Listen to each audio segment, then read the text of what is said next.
Oke, assalamualaikum warahmatullahi wabarakatuh. Jumpa lagi di channel saya. Kali ini kita akan membahas eh, bagaimana cara saya menyebutkannya. Saya pernah memiliki seorang kekasih. Kebetulan sekarang dia udah lebih bahagia. Jadi eh, sebut saja si A. Ya, oke. Saya cuma hanya mengambil kisah ini agak horor. Jadi berawal dari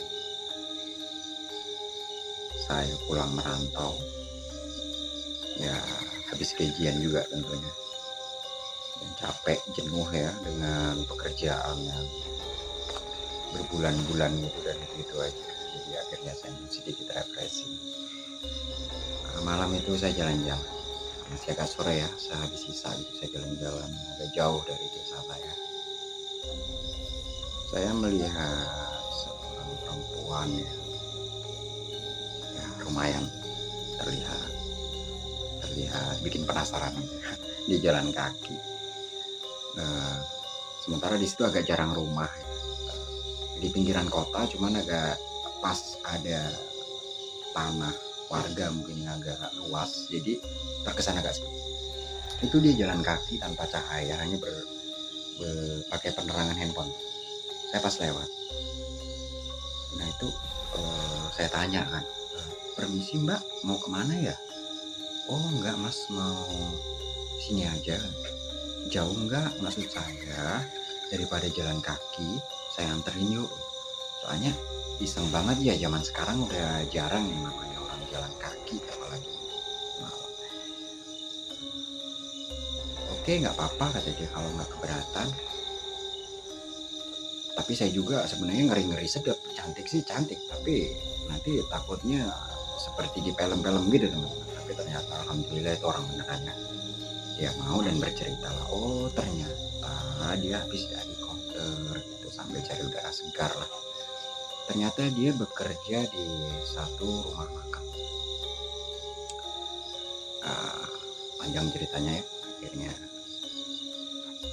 kami saling kenal ya, agak dalam waktu lama kita saling telepon dan gimana itu. Beberapa bulan kemudian dia menelpon saya, ya kita berteman teman ya, sepertinya agak ada rasa suka gitu ya. Itu minta bantuan, minta tolong maksudnya, karena dia dapat masalah yang saya kurang tahu apa masalahnya. Itu yang jelas mungkin dia nggak betah gitu gimana. Intinya dia minta anterin pulang. Jadi saya antarlah dia pulang. Ternyata dia dari daerah jauh teman-teman, bahkan menyeberangi kota gitu, maksudnya menyeberang provinsi tempat kami tinggal itu. Oke, kenapa nggak naik ini dan itu? Jalan tempat masuk tempat saya itu mas jauh, jadi jarang kendaraan. Kalau begini kan saya nggak bingung, langsung sampai tujuan. Betul dia. Nanti saya susun waktu dan saya izin keluarga dulu ya, saya susun waktu yang benar-benar tepat, maksudnya saya nggak ada planning maksudnya. Iya kata dia, tapi baru sekitar 2 hari dia udah mendesak ya, sepertinya ada sesuatu yang mendesak dia. Oke nggak apa-apa, saya persiapkan untuk mengantar dia. Oke, singkat kata kami boncengan berdua dan berangkat ke desanya. Lumayan teman-teman, perjalanan dari siang hampir 1 hari 1 malam ya gitu. Sesampai ke tempat dia itu bener melewati setelah kota ya, habis kota itu melewati perkebunan PT, itu kebun-kebun tebu jauh sangat dan panjang. Terus dia berpesan, mas kalau lewat dari kebetulan pas mau masuk ke daerah dia itu kok ya malam begitu ya, bukan malam ya, udah hampir subuh ya. Jadi kami nggak istirahat karena mengingat waktu ya. Maksudnya saya gitu, kalau dianya sih ngajaknya istirahat capek, tapi saya paksakan aja. Nah, kalau lewat sini mas katanya harus kecepatan tinggi, maksudnya agak ngebut karena di sini rawan begal kan. Oke lah, saya turutin. Sampai di rumah dia tuh hampir pagi, benar. Didapati ibunya sedang gak enak badan, dan saya itu juga merasa gak enak karena saya orang asing. Jadi saya izin dengan baik-baik dengan keluarga dia, dan saya menceritakan sambil kebetulan ibunya itu sakit, jadi saya pijitin kakinya. Ibu itu menangis dan dia cerita, maaf ini cerita ya, itu dia bilang saya punya banyak menantu, nggak merasain punya menantu, sambil nangis. Maksudnya saya nggak ngerti. Kemudian setelah saya mau pamit pulang, nggak boleh sama ibunya, malah ibu. Dan aneh dan nggak karuan ya teman-teman. Jadi menurut saya tuh nggak logis. Ibunya tuh suka dengan saya, dan ya sebenarnya anak itu juga yang saya anterin itu suka dengan saya. Hanya saja saya itu kurang respon karena saya pernah sakit hati yang cukup dalam ya. Jadi saya lebih sering menyendiri.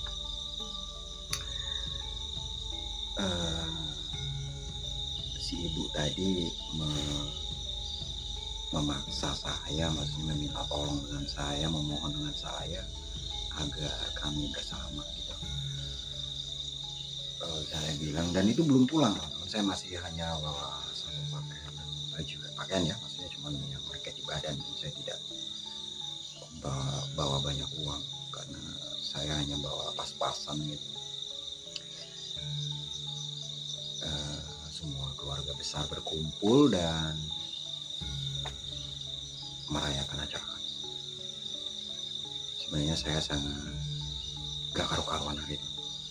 Saya telepon keluarga juga bingung, apa maksudnya dari semua ini. Saya juga belum tahu. Bahkan sampai posisi tidur teman-temannya begini ceritanya yang lucu. Jadi saya tidur itu lupa ya, maksudnya ini maaf setelah acara ya, saya noleh, maksudnya saya guling tidur, biasanya tidur sendirian ya, tersentuh itu benda kok kayak empuk kayak manusia gitu. Kok saya remas-remas itu kok lembut, sepertinya ini kayak seorang cewek. Jadi saya tengok bener seorang cewek teman-teman. Jadi saya sampai lompat histeris karena saya terkejut kenapa ada seorang perempuan di tempat tidur saya.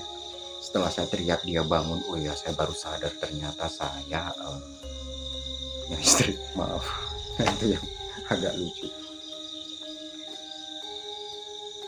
Setelah itu kan karena acara sampai malam ya jam 2. Nah besokan malamnya yang teman-teman, malam kedua itu benar-benar janggal karena itu saya tinggal di rumah kosong, rumah saudara dia yang jarang ditempati, dan masuk di belakang rumah ibu dan di depannya tuh ada rumpun bambu yang sangat lebat dan gelap sekali, semuanya nggak valid ya, nggak kontras. Kalau di teras ada bambu serumpun itu karena daunnya sering menjatuh. Kalau jangankan malam, sore aja udah terlihat gelap banget, dan jarang dihuni, jarang ditempati, jarang pulang pemilik. Dan itu dipasrahkan oleh kami, terserah kamu mau nempatin berapa bulan, berapa tahun katanya. Oke. Kebetulan kami setelah acara lelah kami numpang istirahat di situ sampai beberapa hari ya. Malam kedua saya tidur di situ. Itu entah mimpi atau bukan ya. Jika teman-teman tahu jenis suara burung yang rumornya di Jawa itu suka tinggal di pemakaman, suka bersuara, katanya membawa sial, burung itu, burung apa namanya itu ya, kedasih atau apa itu. Nah itu berbunyi terus teman-teman, dan dari arah, aku tanya ke dia, jadi ini dari arah sana itu kemana? Itu arah pemakaman mas katanya, dan burung itu arah dari situ. Itu berbunyi terus sampai ke rumah. Nah, karena capek ya, saya tertidur itu perasaan saya nggak tidur, seperti saya itu dia masih baring di situ, padahal itu mimpi. Di tempat yang sama, kejadian yang sama. Pintu itu seperti ada cahaya dari luar, dari arah bambu-bambu tadi. Seperti cahaya masuk, seperti mau terbuka, misalnya itu mau lepas. Jendela itu malah udah terbuka, misalnya lepas karena kuatnya semburan angin dari luar. Dan yang uniknya lagi, selimut yang saya pakai itu bener-bener ngambang persegi di tempat saya tidur, di atas kami berdua. Jadi aku nggak habis pikir, karena saking capek dan lelah juga ya setelah beberapa hari mengadakan acara kan, saya ikut bantu ini dan itu entah mimpi atau bukan, sulit untuk membedakan, seperti nyata, seperti mimpi, tapi kapan saya bangunnya ya, kapan saya sadarnya, yang jelas itu sulit untuk dijelaskan secara logis. Itu. Oke, singkat kata singkat cerita, kami berpindah.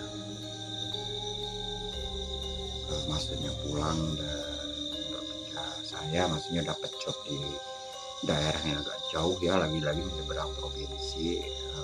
Dia ikut. Disitulah saya mulai tahu kepribadian dia sedikit demi sedikit. Jadi lagi-lagi tengah malam saya terbangun, belum terbangun tapi ya maksudnya biasa saya mencari bantal guling, saya sentuh-sentuh kok nggak ada, maksudnya itu orang yang tidur di samping saya itu nggak ada, kemana, biasanya kan ada. Nah, jadi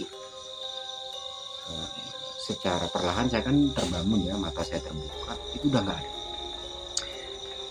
Jadi saya heran, jadi tinggal selimutnya yang seperti tertarik dan turun separuh dari langit. Oke, saya cuek. Beberapa minggu kemudian kejadiannya sama, tapi masih terlihat maksudnya orangnya. Dia itu nggak menatap saya, membelakangi saya tengah malam itu teman.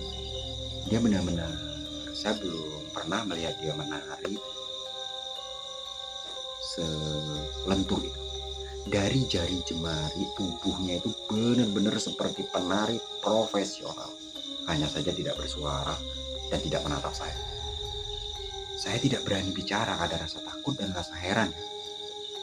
Soalnya dulu-dulu saya nggak lihat dia kayak gitu. Dia benar-benar menari fokus seperti sedang ditonton ratusan orang begitu. Jadi nggak memperdulikan saya. Tapi saya juga diam aja. Dan itu terjadi berulang kali. Akhirnya saya tuh lama-lama memberanikan diri bertanya. Jawabannya dia nggak merasa melakukan itu, hanya dia merasa aneh saya tuh sering mencium wanginya. Kemudian sering perasaan saya tadi tidur di kamar, kok saya tiba-tiba pindah tidur di depan kamar mandi dan lain sebagainya. Nah, itu kejanggalan yang pertama. Kejanggalan yang kedua, ketika perjalanan yang ke pasar, berlibur atau menyusul, pokoknya dalam perjalanan bersama dia itu sering menjerit ketakutan seperti melihat sesuatu. Terus kalau mencium aroma bau bunga, terkadang dia tuh sampai merengek seperti anak kecil untuk minta diambilkan. Untuk apa teman-teman? Dia hobi makan bunga. Itu yang membuat saya agak nggak habis pikir. Dan ketika ini yang ketiganya yang agak ekstrim, dia suka pergi tanpa izin dan masuk ke belukar-belukar. Jadi sempat menghebohkan atau membingungkan kami itu dan para tetangga, para teman-teman, mencari mereka kemana, ke tempat biasa main nggak ditemukan, karena ternyata dia hanya di sekitar tempatku bekerja, maksudnya di belukar-belukar pekarangan kerja itu kan, di belakang itu ada kebun dikit gitu ya, perkebunan karet. Dia bersembunyi di situ dan badannya tuh banyak luka. Dan setelah ditanya ngapain kamu di sini, itu dia malah gerem-gerem marah gitu. Tapi setelah sadar dia nggak merasa melakukan itu. Benar-benar cukup membingungkan. Dan kisah itu belum terpecahkan. Jadi ceritanya panjang teman-teman, sampai saya mengalami kecelakaan parah ya, jadi tangan dan kaki saya patah, ini pun di luar kendali saya sempat porak-poranda ya. Pundak saya ini bergeser, pergelangan bergeser, dan tangan jari-jari saya ini banyak patah, dan kaki saya. Dan 1 tahun saya breakdown, saya nggak bisa ngapa-ngapain berbaring. Harusnya masih dirawat di rumah sakit karena keterbatasan biaya operasi yang terlalu besar. Karena dokter bilang harus diamputasi karena ribet bagian urat-urat kecilnya. Tapi saya nggak putus harapan.